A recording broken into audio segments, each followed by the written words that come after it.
জয় গুৰু পৰম প্ৰেমময় শ্ৰী শ্ৰী ঠাকুৰেৰ সত্যানুসৰণ গ্ৰন্থৰ বাণী পাঠ।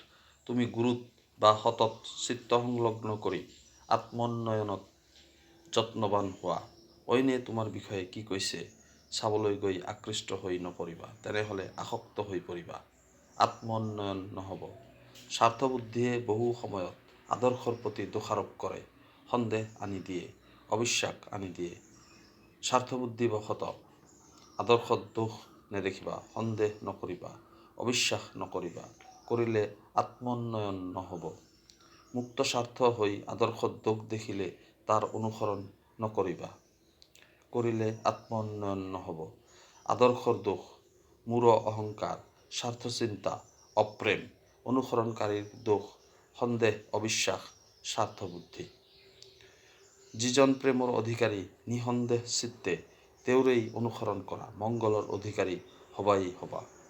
যিজন চলে বলে কৌশলে যেনেকৈয়েই নহওক সৰ্বভূতৰ মংগল চেষ্টাত যত্নবান, তেওঁৰেই অনুসৰণ কৰা, মংগলৰ অধিকাৰী হবাই হবা।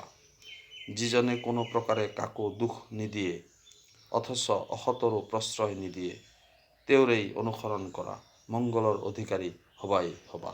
ওম শান্তি, ওম শান্তি, ওম শান্তি।